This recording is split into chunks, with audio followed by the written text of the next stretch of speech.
Poi ci siamo mandati dei messaggi vocali che adesso non ho voglia di far andare, e poi a testo mi scriveva: il discorso lunghezza, tutti mi hanno sempre detto il 6,50 m lo parcheggi dove vuoi.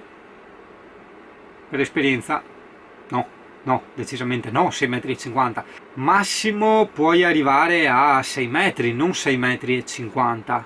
Ti dico, io vado un po' dappertutto, i parcheggi davanti ai castelli, i parcheggi in centro, in piazza, eccetera eccetera. Il 5,40 è già un problema perché io ho il portabici, posso risolvere magari un pochino mettendolo in retro, eccetera eccetera, però già il 5,40 col portabici non va bene, hai capito? 5,40 senza portabici, lì vai tranquillo ovunque, lì ti godi veramente i viaggi, le città e tutto quanto. Poi mi scriveva: se mi mandi il tuo PayPal ti mando una donazione. Ma anche no, ma sei bruciato, cioè perché? Cioè è bruttissima sta roba. Cioè lui l'ha fatto ovviamente in senso buono, hai capito, perché mi spiegava che nei paesi dove lui è usanza. No, da me assolutamente no. Il giorno in cui magari ci si trova per sbaglio da qualche parte, allora magari mi offri il caffè, mi offri la birra, mi offri la pizza, è diverso, ma quello è a livello di amicizia, è una cosa che fai comunque, ecco, quando trovi un amico, quando trovi qualcuno, no, dai, ti offro una roba da bere, almeno da noi in Veneto si usa così, hai capito? Ma non offrire soldi, no, quello assolutamente no. Diverso è se uno gli fa un servizio, cioè uno gli dice magari mi fai una grafica, mi fai un sito internet, mi fai qua, allora grazie al cazzo, quello è un lavoretto, è una roba diversa, però offrire dei soldi perché uno è stato gentile a risponderti, no, cioè quello mettitelo già via, io non funziono così. La maggior parte dei messaggi che mi arrivano sono sì, vabbè, ok, complimenti, saluti, ma anche il se passi nella città tot sei ospite da noi. Questa è una cosa molto carina, una cosa che probabilmente anche farò il giorno che farò il giro dell'Italia, e questo ovviamente la farò, non c'è nessuna difficoltà a fare il giro dell'Italia col CP. Una cosa che mi piacerebbe molto, cioè che proprio fa parte di me, non so se l'hai già visto quei video che sono nati, è il fatto di quando faccio i video con qualcuno, se è un camperista o comunque ha un po' una storia, un qualcosa da raccontare, andar lì a intervistarlo, cioè sono io che chiedo agli altri. Se è un camperista poi gli faccio il terzo grado anche del camper, no? Perché è sempre interessante, non solo per chi magari deve scegliere il camper, ma come hai visto in alcuni miei video, chi ha un camper vecchio ci fa sempre un casino di accorgimenti, magari ci compra sempre qualcosina di interessante che magari non ne sapevi dell'esistenza, e magari era in un centro commerciale piuttosto che da un ferramenta o una catena di fai da te, eccetera. Dici cazzo, anch'io lo voglio, e allora io gli chiedo quanto l'hai pagato, dove si compra, eccetera eccetera eccetera, no? E tanti che mi scrivono che vogliono diventare full timer o sono appena diventati full timer. Io spero che tu vedi i miei video prima di diventare full timer, perché fidati, se non si fanno quelle 2 o 3 mosse giuste può essere veramente una stangata, quindi la cosa non diventa più piacevole, e l'idea, no, che magari ti sei fatto di andare a vivere il risparmio, quella te la dimentichi, no? Perché come dico sempre, se non hai il camper preparato, alla fine magari ti ritrovi a dover vivere con un generatore, con un webasto che va a gasolio, che consuma un casino, con le bombole che costano 25-30 euro l'una, oppure sei costretto ad andare nelle aree di sosta a pagamento, cioè alla fine capisci che è un casino. Qua, ciao, sono il titolare del camper tot, del posto tot, io dico, no, che carino, mi propone una collaborazione, un video, un qualcosa del genere, invece no, è solo spam, mi fa la pubblicità del suo campeggio, va bene. Poi un altro tu, senza nome perché ha il soprannome, no? Scrive: ciao uomo, mi permetto di scriverti perché io e mia moglie, dopo svariati anni di dispendi inutili e investimenti sbagliati, abbiamo deciso di prendere gli ultimi risparmi e spenderli per qualcosa di sicuro.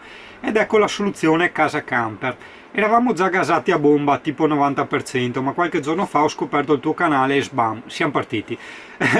Poi ora ho 30 anni e se non lo facciamo ora, quando mai ci proveremo? Ecco, questa sì è una cosa che non mi ricordo se ho mai detto, l'ho detta certo a voce a vari amici che volevano anche loro provare a fare questa cosa.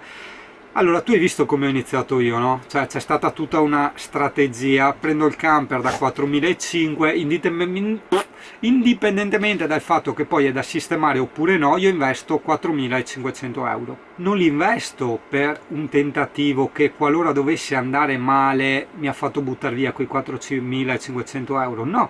Io ho comprato un camper per fare una cosa, se non faccio poi quella cosa mi resta comunque un camper, cioè una cosa che a tener ferma ti costa 30 euro all'anno, 280 se vuoi girare, ossia bollo e assicurazione. Quindi il rischio è tra virgolette minimo se a te diciamo ti farebbe piacere avere questo strumento, questo camper, no, da usare per le vacanze, per le gite, per i weekend. In fondo quando compri una moto usata il prezzo è quello, dalle 4.000 alle 8.000 euro, una moto da tra virgolette pochi soldi, no? Quindi insomma, vedendo quante moto ci sono in giro per l'Italia, non vedo perché uno non possa permettersi, se li ha, questi soldini per prendersi il camper. Quindi tu parti già con questa idea: mi prendo il camper, mal che vada mi resta il camper, o comunque anche mal che vada lo rivendi. È vero sì che i camper vecchi vengono svalutati molto, però è vero anche che non hanno un prezzo, cioè se tu lo compri a 4.500 puoi tranquillamente rivenderlo a 4.500, quindi perderci niente, o a 5.000, così ti ribecchi anche il passaggio, no?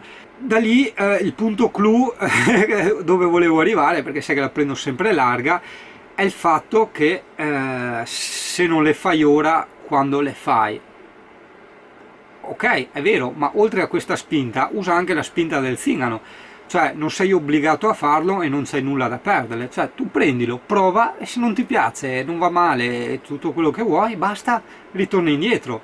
Hai poi due scelte: o rivendi il camper e sei al punto di partenza, che quindi non ci hai perso nulla, o te lo tieni per le gite, no? Cioè, capisci? Poi continua: abbiamo anche noi il cagnotto e due cucciolotti, entrambi un lavoro sicuro. Niente che dire, spero che questo mio contatto ti aggradi, e se hai voglia ci si può fare un caffè da noi o da te, dove vogliamo, per condividere un po' l'esperienza. Oltre che ho svariati amici padovani, ma tu sei simpatico, forte. Spero di risentirti, altrimenti buon continuo di avventura. Tra parentesi, io non sono padovano e continueremo a seguire i tuoi consigli la sera prima di dormire come favolette alla buonanotte. Buono cazzo! E dopo tanti altri messaggi che insomma vedi, per quello io sto sempre stitico in chat, perché sì, è piacevole chattare, ma ce ne sono a centinaia, quindi gestire centinaia di chat capirai che dovrei stare dalla mattina alla sera solo a rispondere alle chat. Se poi, cosa che spero veramente non venga fraintesa, qualcuno riesce a avere il mio numero, mi chiama e mi tiene ore al telefono, capirai che lì sì mi fai un pochino, pesa le parole, mi fai un pochino un dispetto, perché io poi non ho più il tempo, non ho il tempo per lavorare, non ho il tempo per visitare i posti, non ho il tempo per fare i video, per montare i video, quindi cade tutto, capisci, no? Tra virgolette l'ultimo veloce, perché la Sony RX 100 M4, nonostante sia una macchinetta da vlogger, no? Non solo col 4K va in surriscaldamento e quindi si spegne, ma anche con la modalità normale. Assurdo. Comunque vabbè. Qui mi scrivono: ciao Yuri, spero di non essere invadente, ma come ti sei trovato sulla neve con un motore 1900? E ho visto il tuo canale YouTube, fighissimo. Altra curiosità: come hai rifatto il pavimento? Mi sta balenando l'idea. Scusa l'intrusione, ciao a te e alla tua pelosa a quattro zampe. Allora, con la neve io non sono mai andato in montagna, io ho il terrore, cioè se fai un incidente in camper in montagna, ossia che trovi la strada ghiacciata, soprattutto come un camper come il mio che ha la trazione anteriore e tutto il peso dietro, se sbatti cosa succede? Se sbatti con un furgonato vai dal carrozziere, sì, la spesa vabbè sarà anche altina, ma vai dal carrozziere. Se sbatti con un camper e sfondi una parete, hai migliaia e migliaia di euro per la parete. Dietro c'hai una stufa, c'hai un frigo, cioè c'hai robe da migliaia e migliaia di euro con tutti gli impianti a gas, cioè è un disastro, è una cosa da non far mai, cazzo, sbattere un camper in quella maniera lì, perché se fai un incidente, e hai ragione, ok, entra l'assicurazione, ma se fai un incidente così perché era ghiacciato per terra, sei veramente in me, cioè butta via il camper. Io per questo ho il terrore. Io con la neve sì ci vado, ho le catene, ci sono andato, nessun problema, però in pianura, no in montagna, guai. E il pavimento, vediamo se la batteria, cioè la macchinetta me lo consente, perché segna sul riscaldamento. Ok, Euritalia. Il pavimento, come vedi, è questo, è un linoleum, Posso fare anche pubblicità perché il prezzo è stato molto onesto e sono stati molto bravi, gentili, simpatici e tutto quanto, veramente bravi a metterlo giù, no? Siamo rimasti di merda sia io e sia altra gente che fa lavoretti, è pratico del mestiere, dice ti hanno fatto veramente un capolavoro. 300 euro, tutto quanto, materiale compreso, tutto il pavimento del camper di questo linoleum molto spesso, che me l'hanno consigliato per l'isolamento, più che altro, più che per la robustezza, per l'isolamento termico, e Parmoquet di Jesolo. E mi hanno fatto tutto in giornata addirittura, cioè io praticamente gli ho lasciato lì il camper la mattina, sono andato a lavoro in bici e sono tornato poi alla sera in bici a riprendermelo, ho pagato i 300 euro, via, grazie, arrivederci. Quindi ultra contento del lavoro che mi hanno fatto, oltre alla qualità del linoleum, che veramente niente da dire, cioè un conto il linoleum che compri magari in un centro commerciale o in un fai da te, e un conto è quello che ti procura un professionista che fa solo quello, cioè loro lavorano tantissimo linoleum e ne avevano, a parte i colori, le colorazioni, di 50.000 tipi e spessori, quindi anche lì ci ho speso quasi un'oretta, no? Gli ho detto aspetta, prendo il mio tempo, voi continuate a fare i vostri lavori. Sono stato lì a studiare quello che volevo, poi loro mi hanno dato altri consigli e siamo arrivati alla perfezione, che è questo qui.